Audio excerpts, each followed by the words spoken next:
Bienvenue sur Africa 24 si vous nous rejoignez. Nous sommes toujours en direct de Yaoundé au Palais de l'Unité où se déroule actuellement le sommet extraordinaire de la CEMAC, la Communauté économique et monétaire d'Afrique centrale. Les 6 chefs d'État de la sous-région sont actuellement en train de débattre à huis clos de la crise économique qui secoue l'espace sous-régional. Une crise économique due, rappelons-le, à la chute du pétrole, mais plus globalement des cours des matières premières, mais aussi due à l'instabilité sécuritaire. En tout cas, c'est ce que nous explique ce sujet qui nous a été préparé par l'ensemble de la rédaction. Regardez, nous en débattrons dans quelques instants. Depuis 2013, les 6 États membres de la CEMAC sont plongés dans des difficultés de trésorerie nées de la baisse drastique des cours du pétrole. Certains de ces pays ont fait de l'exploitation du pétrole brut leur seule activité économique rentable, ce qui a très vite entraîné une baisse des recettes avec pour corollaire de nombreuses réformes bien souvent impopulaires. Aujourd'hui, pour améliorer la situation, de nombreux experts proposent la dévaluation du franc CFA. La seule possibilité aujourd'hui, c'est la dévaluation. L'ajustement interne n'a plus beaucoup de possibilités. Donc, quel que soit le cas, on va dévaluer. Parce que même dans les années 87, où il y a le Parlement avait beaucoup de marge, on a été obligé de prendre la dévaluation. Aujourd'hui, on n'a même plus de marge intérieure. Parce que si aujourd'hui, on dit qu'on va baisser les salaires, ça ne passera pas. En avril 2015, publiant les comptes certifiés de l'exercice clos 2014, un rapport des commissaires aux comptes de la BEAC révélait que les réserves de change des États sont passées de 4 974 milliards de francs CFA en 2013 à 3 848 milliards de francs CFA en 2014, soit une baisse de 1126 milliards de francs CFA. Pour les experts, sortir du CFA ne représente pas une solution adéquate. Aujourd'hui, nos États ne disposent pas, compte tenu donc de la chute drastique des cours des matières premières, et en particulier du pétrole, des ressources suffisantes pour avancer dans leur programme de développement. C'est une conjoncture, j'ose espérer, et les États sont pas en reste. Il y a donc des initiatives au niveau des pays, mais aussi bien au niveau communautaire, pour juguler cette crise et donc mettre en place les outils qui soient adaptés véritablement à cette conjoncture et donc aller de l'avant. La croissance moyenne de la zone CEMAC est prévue à 1,7% en 2016 par la Banque des États de l'Afrique centrale BEAC. Pour les experts, la situation est grave et certains États sont en quasi-faillite. À l'issue du sommet de Yaoundé qui se tiendra le 23 décembre 2016, les chefs d'État de la zone devront trouver le scénario adéquat pour sauver leurs économies respectives. Et autour de ce plateau, nous avons toujours notre éditorialiste Jean-Marie Bitomo et un nouvel invité, Jean-Marie Tallet, représentant du JICAM en France. Monsieur Tallet, bienvenue. Merci Amira, bonjour. Alors, Monsieur Tallet, comme cela a été dit dans le sujet, crise économique pour l'espace sous-régional d'Afrique centrale. La croissance de la CEMAC va se situer à 1% en 2016, un taux en baisse comparé au 1,7 annoncé en octobre et même au 1,8 prévu en juillet 2016. Est-ce qu'on peut parler d'une situation dramatique aujourd'hui ? La situation n'est pas dramatique, mais elle tend vers le drame en fait, parce qu'on est parti en dégradation. On part de 1,8 à 1 aujourd'hui, donc ça pose quand même des questions. La morosité s'installe et si on ne fait rien, si on ne met pas en place de véritables solutions, malheureusement, on tend vers la situation catastrophique. Alors, j'ai entendu dans les solutions qui sont proposées des solutions assez curieuses et assez bizarres, comme la dévaluation ou l'acceptation des mesures structurelles, dont la dévaluation du franc CFA, qu'il faut absolument battre en brèche et mettre de côté. Pas de dévaluation et pas de mesures structurelles. L'Afrique a des ressources et des capacités internes de mettre en place de véritables réformes structurelles intérieures pour résoudre ces problèmes. Et l'Afrique dispose aujourd'hui des solutions aux problèmes du monde entier. Il est hors de question que les solutions viennent toujours d'ailleurs. Et des solutions qui viennent, comme le cas de la dévaluation, j'ai entendu le professeur Dieudonné. Et donc il disait tout à l'heure, Somba qui disait tout à l'heure qu'il faut accepter la dévaluation. Non, il ne faut pas l'accepter. La dévaluation, c'est un accroissement de misère sociale et de misère économique également. Nos économies ne sont pas compétitives, ce n'est que de la façade aujourd'hui. Il faut qu'elles soient compétitives. Et l'Afrique a les capacités, les ressources et les compétences aujourd'hui pour l'être. Au niveau opérationnel, ce que nous voyons au niveau du JICAM, des institutions économiques comme les nôtres, patronales, donc qui tirent en avant en Afrique centrale les économies, nous avons des solutions. Et les solutions sont simples. Des vraies réformes, d'abord. On va en parler. Il y avait deux tendances qui se dégageaient. Donc, Monsieur Talley, ajustement structurel et dévaluation du franc CFA. On s'achemine plus vers des ajustements structurels. Mais manifestement, aucune des deux solutions semble vous satisfaire. Pourquoi? Non. Alors, ce n'est pas une satisfaction personnelle, c'est une satisfaction globale au vu de la situation et des circonstances économiques actuelles. L'Afrique a des marges de manœuvre, l'Afrique a des capacités, l'Afrique a des possibilités. Et les circonstances actuelles sont favorables aux économies africaines pour peu qu'elles soient un minimum un peu organisées. À partir de là, si on met en place des solutions propres à l'Afrique et proprement africaines, il s'agit des décisions réellement politiques, une véritable prise de décision politique de manière responsable. L'Afrique peut sortir de là.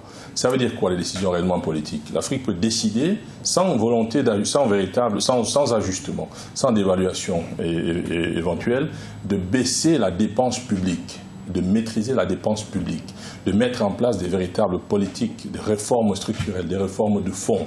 Nous avons écrit dans les 100 propositions du GICAM, si on appliquait simplement 20% des propositions du GICAM pour l'émergence du Cameroun, ce qui est valable pour l'émergence de l'Afrique centrale, pour ne pas dire de l'Afrique francophone ou même de l'Afrique globale. Tout est dans les 100 propositions du GICAM. Donc à partir de là, si on ne prend que 20% de cela, on n'a pas besoin de politique d'ajustement structurel, on n'a pas besoin de politique d'évaluation. Maintenant, si on engage la politique monétaire en matière d'évaluation, il est plus juste et plus acceptable, en tout cas j'allais dire simplement plus simpliste, de dire voilà, l'Afrique doit avoir sa monnaie.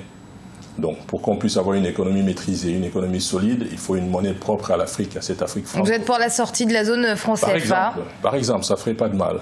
Toutes les régions économiques qui sont développées, il y a une maîtrise du système macroéconomique avec un minimum de solidité, mais surtout avec une monnaie propre et qui se relie directement aussi à la culture propre de chacun des pays, de chacune des sous-régions. Vous êtes pour une sortie brutale de la zone franc? Ce n'est pas une question de sortie brutale. Sortie progressive. Sortie est organisée. Toute sortie est organisée, qu'elle soit progressive ou qu'elle soit immédiate, mais en tout cas, ça s'organise. Mais à un moment donné, il faut enclencher le processus. La France elle-même a mis les pieds dans le plat avec Hollande, mais Chirac l'avait déjà dit par son temps. Il faut envisager cela. Maintenant, aujourd'hui, les circonstances sont favorables. Donc il faut en tout cas, ce n'est pas du tout manifestement à l'ordre du jour du sommet de la CEMAC, cette sortie de la zone franc. Déby l'a dit il n'y a pas très longtemps. Les sociétés africaines aujourd'hui le disent.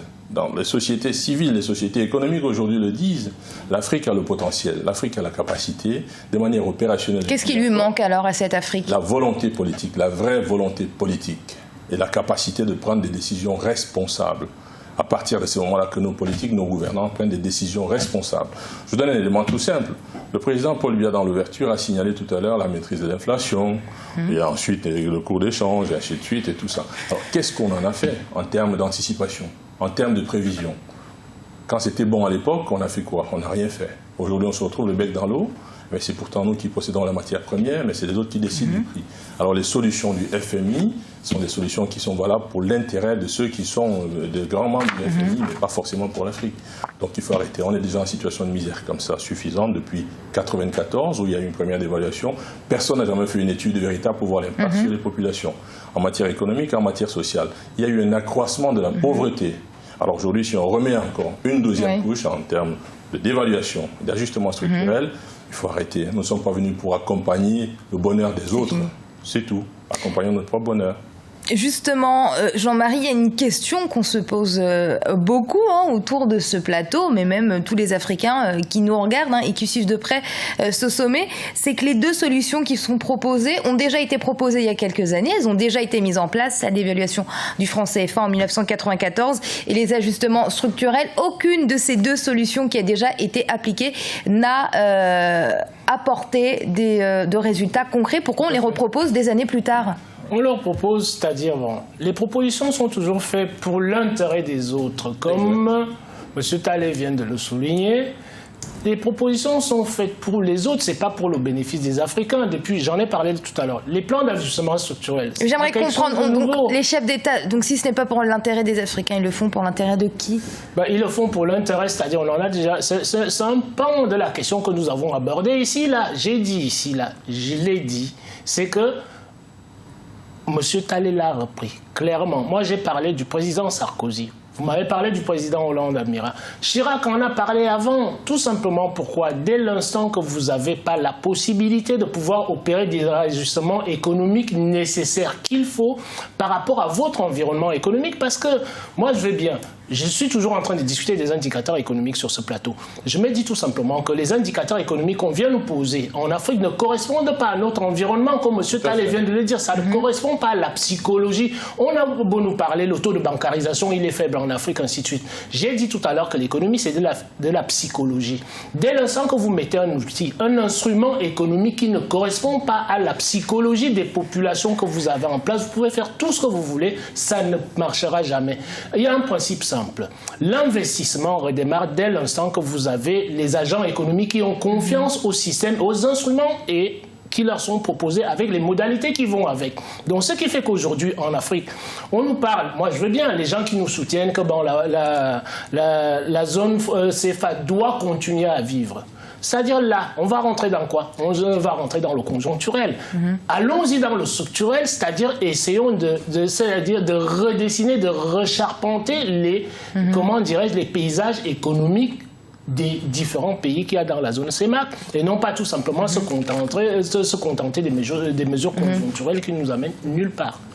Alors justement, ce sommet extraordinaire des chefs d'État de la CEMAC, c'est un événement qui a été très attendu par nos téléspectateurs et les internautes qui nous suivent activement sur les réseaux sociaux d'Africa 24. Et on a Brice Lee qui réagit depuis l'Allemagne. Monsieur Lee qui n'est pas vraiment optimiste. Selon lui, les ingrédients ne sont pas réunis pour que nos pays se développent. Monsieur Talley, qu'en pensez-vous ?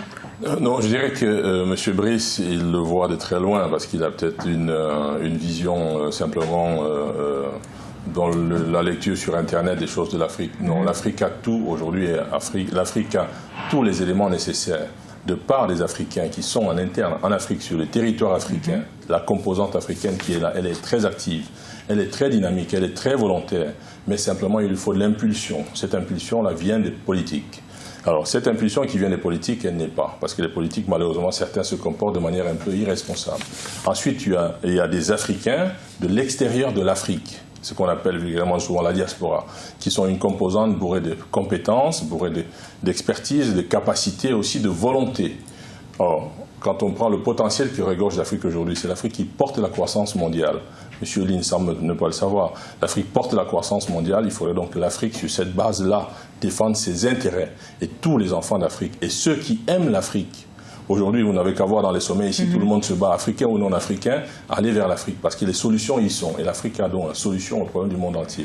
Et l'Afrique aujourd'hui est organisée, mais il faut une impulsion politique. Il faut derrière qu'il y ait des pays qui prennent le devant. On parlait de l'Afrique centrale aujourd'hui en parlant du Cameroun, mais le Cameroun est un pays qui doit impulser. Mais le potentiel qu'offre, que regorge le Cameroun aujourd'hui, et que le Cameroun devrait pouvoir mettre en place et pouvoir non seulement utiliser pour tirer tous les autres vers l'avant, on s'aperçoit que ça existe, mais ce n'est pas réellement ça, ça ne se fait pas. Nous attendons des réformes depuis un certain temps, des réformes profondes, administratives, fiscales, dont des réformes structurelles, pas simplement attendre des conjonctures comme ça pour dire voilà, on emploie. Non. Alors donc on peut, et l'Afrique a les moyens et les capacités pour aller de l'avant et pour se prendre en main et se réapproprier son économie et tendre vers le développement. Alors on parle de la CEMAC comme un seul espace, pourtant il y a quand même 6 pays, on va les rappeler, Cameroun, Congo, Gabon, Tchad, République centrafricaine, Guinée équatoriale. Jean-Marie, on est loin d'avoir un espace homogène. On a des pays très très très différents. Il y a des pays très très différents. C'est à ça que ça sert, si vous voulez, les unions économiques. C'est à ça que ça sert. C'est de mettre en place des stratégies de convergence en tenant compte, si vous voulez, des inégalités qu'il peut y avoir entre les différentes économies. Et tout ça, ça vient d'où? Ça vient de la volonté politique, comme M. Talley vient de le dire tout à l'heure. On sait très très bien en économie que tous les pays n'ont pas le même potentiel, c'est-à-dire que ce soit le potentiel humain, que ce soit le potentiel financier, que ce soit le potentiel naturel en ressources naturelles en tant que tel. Donc, c'est à ça que servent les stratégies de convergence à l'intérieur d'une union économique, qu'elle soit douanière, qu'elle soit monétaire, tout ce que vous voulez. Ces stratégies de convergence, ça sont des stratégies qui sont nécessaires pour pouvoir faire fonctionner l'économie. Tout simplement pourquoi? Parce que on doit laisser chacun aller à son rythme. Et en permettant, si vous voulez, aux économies qui sont en retard de pouvoir rattraper les autres. C'est ce qui se passe au sein de l'Union européenne. Chaque fois que vous avez un nouveau pays qui intègre l'Union européenne, vous avez ce qu'on appelle les fonds européens, c'est-à-dire les fonds européens d'investissement qui permettent à ces pays-là de créer des infrastructures nécessaires pour pouvoir suivre les deux leaders que sont la France et l'Allemagne au sein de l'Union européenne. On pourrait faire la même chose à l'intérieur de la CEMAC. Monsieur Talley, est-ce qu'on pourrait dire que les pays de l'espace d'Afrique centrale, plus précisément la CEMAC, ne sont pas solidaires ? Malheureusement, ils ne sont pas très solidaires, parce que quand vous regardez là, on parle de la libre circulation économique ou des personnes. Le Gabon a fermé les portes pour cela et accepte quand même la libre circulation économique, mais les personnes plus ou moins. Alors le Congo l'ouvre plus ou moins au Cameroun, ainsi de suite. Et quand vous voyez un petit peu tout ça, ça veut dire qu'il y a quelque chose qui manque de solidarité. Mais je voudrais dire qu'il y a une valeur commune qui les unit tous là. C'est la notion économique. Vous avez vu, les taux de croissance sont en dégradation partout, et ça concerne donc tous ces pays-là, ce n'est pas un seul pays. Et quand on parle de l'insécurité, il y a l'insécurité ambiante, il y a l'insécurité effective qu'on a aujourd'hui en Afrique centrale. Vous avez la Centrafrique, vous avez même à l'intérieur du Gabon, après les élections, on voit un petit peu ce que ça donne. Vous avez une tentative qui s'est faite aujourd'hui et également au Cameroun ces derniers temps. Vous avez également un peu partout dans tous ces pays-là, le Boko Haram qui vient se rajouter. Donc c'est pas évident, mais ça leur permet logiquement d'être solidaires, d'avoir une seule politique et de mettre en place des véritables mesures. Mais les mesures qui les unissent pour aller de l'avant, ce sont des mesures purement économiques et qui vont s'adapter en fonction de la circonstance, de la situation de chacun des pays et du potentiel de chacun des pays.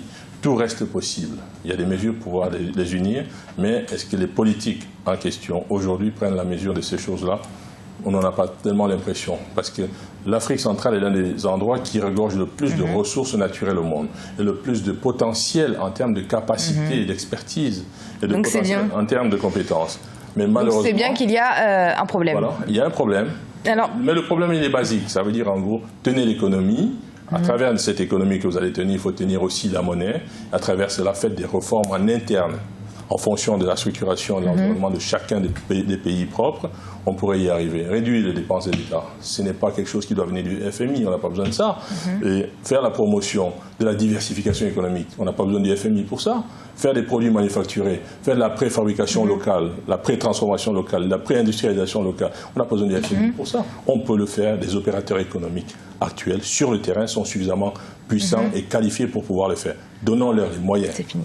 Alors, Jean-Marie, les ajustements structurels, ça va bien évidemment aboutir à des restrictions budgétaires, on va dire des mesures d'austérité, c'est ce qui va se passer dans la zone CEMAC. Quelles peuvent être ces mesures d'austérité précisément pour que les téléspectateurs comprennent bien l'enjeu?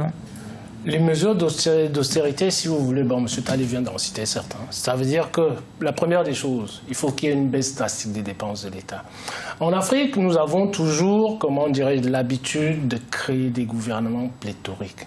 Vous avez, c'est-à-dire des fonds publics qui sont gaspillés, parce que vous avez des doublons. Il faut déjà une organisation de chacune des économies à l'intérieur. Mais les populations, comment vont-elles être impactées par ces mesures d'austérité? Les populations vont être impactées d'une façon relativement simple à mirer. Ça voudrait dire quoi? Ça voudrait dire que le coût de la vie, c'est-à-dire le pouvoir d'achat va baisser. Si on applique effectivement, si vous voulez, nos solutions, c'est-à-dire les deux solutions sur lesquelles nous sommes là, d'un côté, s'il y a un ajustement structurel, ça voudrait dire quoi? Ça voudrait dire une baisse drastique du pouvoir d'achat. Et comme M. Talley le disait tout à l'heure, on n'en a pas besoin. Aujourd'hui, le SMIC au Cameroun a combien? Le SMIC a 40 000 francs CFA au Cameroun. On va le baisser à combien? On va le baisser, si vous voulez, si vous avez une dévaluation, en tenant compte aussi des termes de l'échange au niveau international. Qu'est-ce que ça donnera? Ça donnera tout simplement que les importations vont pratiquement doubler, voire tripler le prix.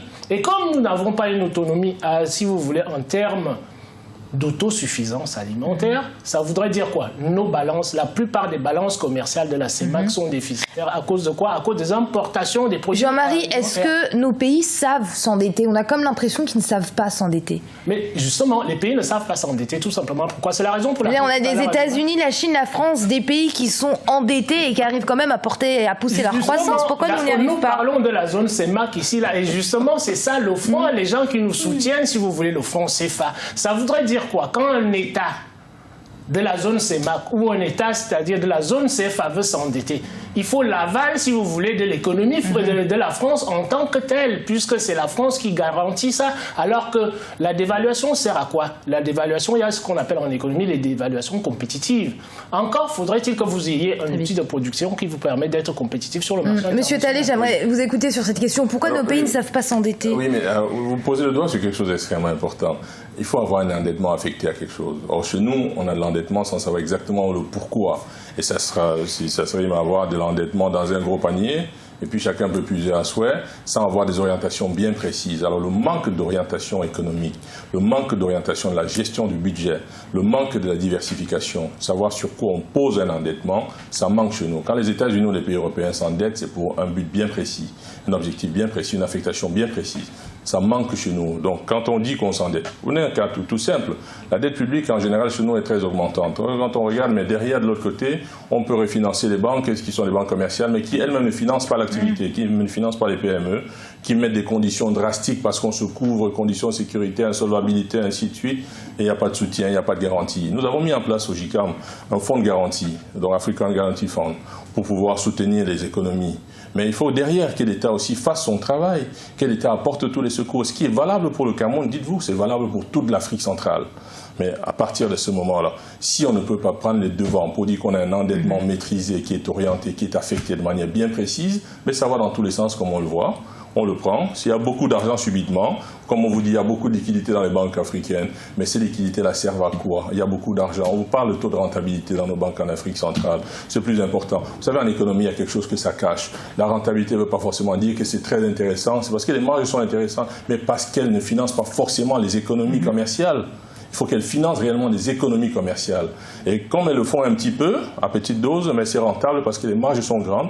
Et ça finance donc, ça crée une certaine rentabilité. En Afrique de l'Ouest, parce qu'on a privilégié les instruments financiers, on a privilégié donc de garder un petit peu l'argent sur des choses publiques, à ce moment-là, on prend le moins des risques. Donc on s'aperçoit que mais il y a la rentabilité de l'autre côté, il n'y a pas de rentabilité de... Non, il faut à un moment donné, quand on s'endette, on sait pourquoi on s'endette. Et je dis encore aujourd'hui, de manière simple et opérationnelle, il y a des projets en face, il y a des volontés en face, il y a le besoin, il y a des capacités. Si on prend de l'argent en termes d'endettement international, à ce moment-là, on va savoir exactement à qui c'est affecté. Quand la BAD finance des pays, quand la BAD finance des États, il faut que ces États-là redistribuent ces financements-là pour des véritables projets opérationnels sur le terrain. Ça réduira la misère, ça créera de l'emploi et on peut orienter un petit peu plus. Alors, pour terminer sur ce point-là, alors sachez que la BAD... Très rapidement, monsieur. Oui, on accuse aussi beaucoup la BAD, ainsi de suite, mais n'oubliez pas un détail important. Les associés de la BAD, ce n'est pas que les pays africains. Ce sont ces mêmes pays qui sont les grands machins du FMI, c'est-à-dire encore les pays européens, les pays américains, les Japonais, ainsi de suite. C'est eux qui tirent les ficelles au niveau de la BAD. Donc la BAD n'a pas forcément la possibilité de faire un petit peu ce qu'elle veut.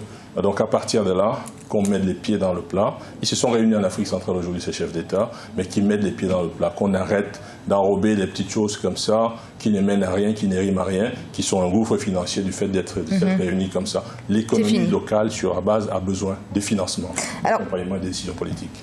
On prend souvent en exemple l'Afrique de l'Ouest, qui a eu cette locomotive qui a été la Côte d'Ivoire, bien évidemment, qui a porté la croissance de la CEDEAO. Jean-Marie, bien évidemment, le pan dans la CEMAC, ce serait le Cameroun. Ce serait le Cameroun, c'est-à-dire naturellement. Naturellement, ce serait le Cameroun. Mais par contre, je veux revenir sur la question que vous avez posée tout à l'heure, Amira, qui mérite une réponse intéressante.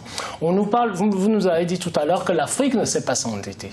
Alors qu'aujourd'hui, on nous parle de la dégradation des réserves d'échange. Sauf que, si vous voulez, le niveau d'endettement de l'Afrique est le niveau, comment dirais-je, le moins élevé dans le monde entier. Et c'est au chef d'État africain de se dire que vous ne pouvez pas continuer à nous prêter de l'argent à des taux exorbitants, alors que, si vous voulez, la dégradation, on se plaint aujourd'hui par rapport à la CEMAC, à nos pays qui sont des pays africains, mais le taux d'endettement de ces pays africains-là est inférieur à pratiquement toutes les économies occidentales. Je veux vous prendre les États-Unis, la France, je veux vous prendre l'Australie, je veux vous prendre l'Espagne, l'Allemagne, tout ce que vous voulez. Peut-être à une petite exception, l'Allemagne, tout simplement. Donc, l'Afrique a les capacités de pouvoir emprunter sur le marché international. Et je veux revenir sur ce que M. Talley disait tout à l'heure, à savoir que la BAD, si vous voulez, Ces gens-là peuvent être derrière. Mais on a vu ce qui s'est passé lors de la dernière présidence de la BAD avec M. Kaberuka. Kaberuka a posé la BAD sur l'échiquier financier international de manière durable et de manière, comment dirais-je, relativement efficace. Donc à partir de là, la BAD, moi je prône que la BAD. Alors pourquoi aujourd'hui on ne voit pas le Nigeria Adesina, donc président de la BAD, mais on voit Christine Lagarde au sommet de la CEMAC? Mais ça, ce sont toujours les solutions. On l'a derrière à la photo de famille du sommet de la CEMAC. Moi je ne le vois pas, le président de la BAD. Pourquoi? Le président de la BAD, je ne sais pas s'il n'est pas là. Normalement, ça. On l'aurait vu, il a toujours un papillon. C'est-à-dire, il aurait dû être là parce que la BAD doit être le bras séculier, si vous voulez, du financement des investissements sur le continent africain. Tout simplement pourquoi? Parce que les taux d'emprunt que la BAD contracte sur le marché international financier sont largement en dessous de ce que les États vont contracter individuellement. Et ça renforcerait même en plus encore les synergies financières dont je parlais tout à l'heure, là, qui vont permettre de construire les infrastructures à l'intérieur. Monsieur Talley, vous vouliez réagir? En complément de ce qu'il dit, vous voyez, quand on regarde ça de manière globale, les performances économiques et financières de l'Afrique, qu'elle soit de l'Ouest ou de l'Afrique centrale, en tout cas de l'Afrique de manière globale, sont largement et de loin supérieures aux performances financières et économiques de l'Europe. Mais ça, c'est des choses qu'on ne sait pas. Donc nous, on a 3 fois, 4 fois plus que ce que fait l'Europe. Mais malheureusement, on n'en profite pas, on n'en tire pas profit. Ah oui, on est 10 fois moins endetté, on a 4 fois plus de ressources et on est dans cette situation. 10 fois moins endetté, mais on nous met, comment dirais-je, une espèce de frein par rapport à ces emprunts-là que l'économie africaine. Parce que nous, en Afrique, nous avons une chose que les Européens n'ont pas aujourd'hui. Ces matières premières-là peuvent être gagées, si vous voulez, mais intelligemment, de manière en sorte que ça puisse financer les économies en tant que telles. Ça peut être gagé sur le court, moyen terme, ainsi de suite, de manière en sorte que l'Afrique puisse industrialiser et trouver les moyens de financement nécessaires au niveau international. Oui, alors, là, je voulais dire à mon cher ami. Alors, le on nous met, ce n'est plus on nous met, c'est nous qui acceptons des situations qui nous sont défavorables. Nous sommes en situation où aujourd'hui il y a ce qu'on appelle en gros la marge de manœuvre. C'est possible. Nous devons donc prendre nos responsabilités à ce moment-là. Ça veut dire quoi, prendre nos responsabilités? Ça veut dire décider en fonction de ce qui nous arrange, en préservant les intérêts des autres, bien sûr, mais en mettant en avant les nôtres. Or, quand vous prenez le FMI qui est là, le FMI est là pourquoi? Parce que naturellement, il représente une bonne partie de certaines économies occidentales ou de certaines économies développées. C'est le bras séculier de ces économies-là qui sont là parce que les choses monétaires peuvent bouger à tout moment. Donc il faut savoir mettre le pied un petit peu sur le couvercle. Mais on doit prendre nos responsabilités pour dire à un moment donné, nous avons des solutions aux problèmes du monde entier. Nous sommes dans une posture aujourd'hui de pouvoir dire, puisque les uns dépendent un petit peu de la situation qui est la nôtre et que nous aussi on dépend d'eux, quels sont nos intérêts? Mais nos intérêts qui arrangent nos populations. Nous avons les marges de manœuvre et les performances économiques de l'Afrique aujourd'hui peuvent être encore plus de loin et plus supérieures aux performances des autres pays. Nous sommes le seul continent qui est en demande d'émergence, en demande de développement, en demande de modernisation. Et c'est là-bas que se fabriquent des points de croissance. Donc on peine à en faire ici en Europe et on peine à en faire un peu partout dans le monde, mais en Afrique, les points de croissance, on les connaît. La moyenne va tourner à un moment donné à des taux très élevés. C'est fini. Et nous allons marquer une courte pause. On se retrouve dans quelques instants pour la suite de cette émission consacrée au sommet extraordinaire de la CEMAC, la communauté économique et monétaire des États d'Afrique centrale. Les 6 chefs d'État de l'espace sous-régional sont actuellement au Palais de l'Unité à Yaoundé, donc au Cameroun. Les débats se passent à huis clos. On se retrouve dans quelques instants pour débattre de cette actualité. À tout de suite.